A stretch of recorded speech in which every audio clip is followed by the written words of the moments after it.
Baik, perkenalkan saya Novianti Putri dari kelas A1 NIM 19104168870, mata kuliah Analisis Lingkungan Bisnis, dosen Adi Mursali SEMM, materi bab 5 Manajemen Krisis. Baiklah, saya akan membacakan ringkasan tentang bab 5 Manajemen Krisis.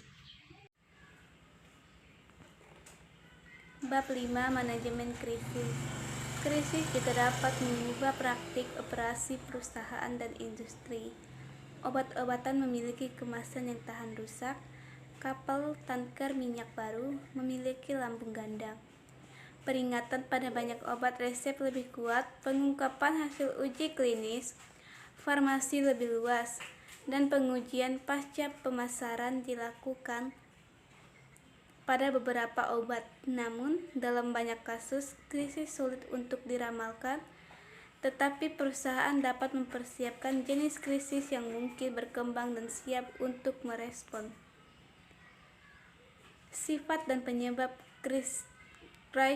krisis adalah situasi di mana kerugian terhadap orang atau properti telah menjadi atau akan segera terjadi. Krisis biasanya tidak terduga, dapat meningkatkan dengan cepat dan dapat merusak kinerja operasi perusahaan, reputasinya, dan kredibilitas. Manajemen krisis seringkali membutuhkan tindakan di bawah tekanan waktu, sehingga manajemen harus bertindak dengan rasa urgensi. Krisis dapat menarik perhatian media dan aktor politik swasta. Selain itu, publik mungkin bersimpati dengan mereka yang dirugikan, terutama jika mereka tidak menaruh curiga atau tidak berkelas. Pola dan pengembangan krisis.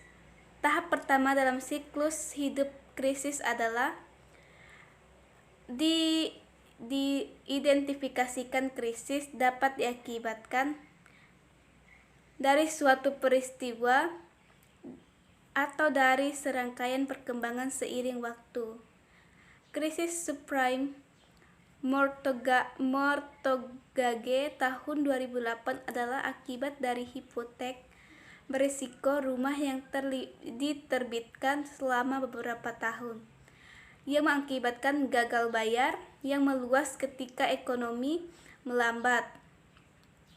Faktor penting yang memengaruhi perkembangan fase publik dari sebuah krisis adalah liputan media.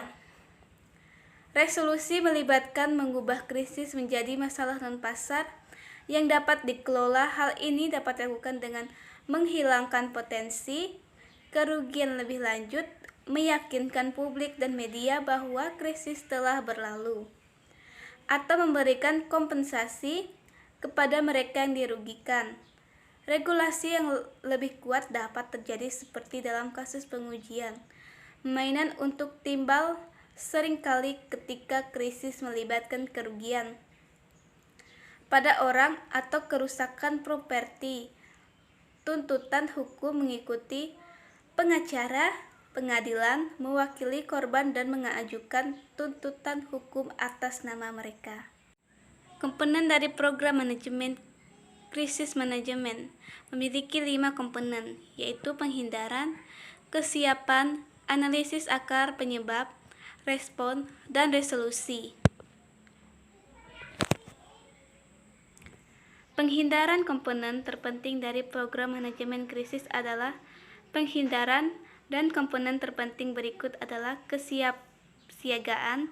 Pendekatan terbaik untuk manajemen krisis adalah untuk mengurangi kemungkinan terjadinya krisis, dan prekursor penting untuk melakukannya adalah penilaian risiko internal dan ekspor perusahaan dan lingkungan pasarnya. Kesiapan. Bagian penting dari kesiapan adalah pengorganisasian.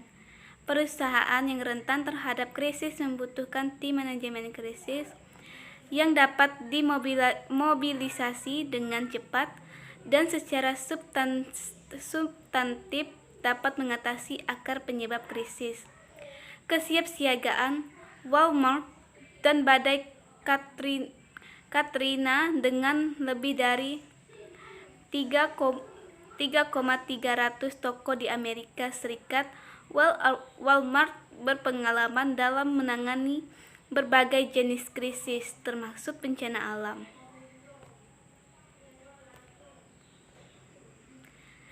Analisis akar penyebab.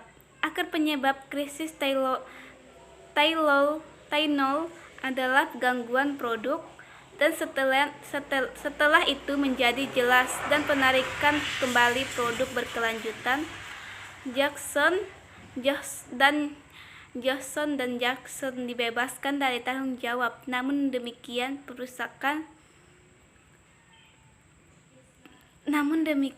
perusakan produk tetap menjadi perhatian, dan perusahaan memperbaiki kemasan mereka agar perusahaan lebih sulit dan lebih mudah bagi konsumen untuk mendeteksi jika itu telah terjadi. Tanggapan. Respon mencakup tindakan untuk menyelesaikan krisis, menangani akar penyebabnya, dan berkomunikasi dengan pemangku kepentingan, publik, dan pemerintah. Tindakan yang tepat bergantung pada akar penyebab dan situasi spesifik. Keputusan dan akibatnya.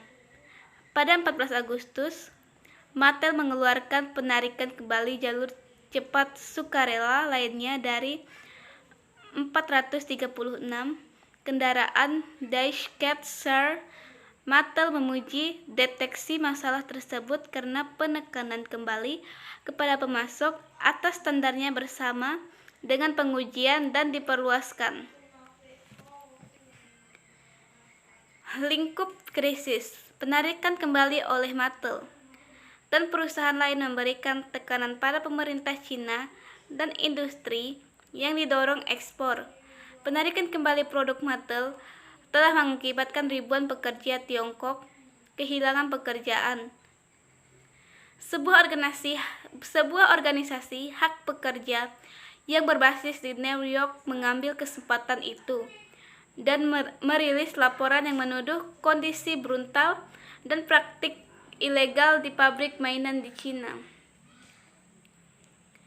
Krisis manajemen. Pada November 2007, Consumer Reports menemukan timbal dalam manset tekanan darah Fisher Price dan Mattel dalam peralatan medis mainannya, dan memberitahu Jaksa Agung Illinois yang memiliki standar yang lebih ketat daripada standar federal. Pada bulan Desember, Mattel menarik kembali peralatan medis mainan tersebut, tetapi hanya di Illinois, dan memberitahukan pengeceran bahwa ia menerima kembali mainan tersebut. Mattel tidak membuat pernyataan publik tentang kembalinya. Konsumen juga dapat mengembalikan mainan tersebut, dan Mattel memberikan instruksi di internet.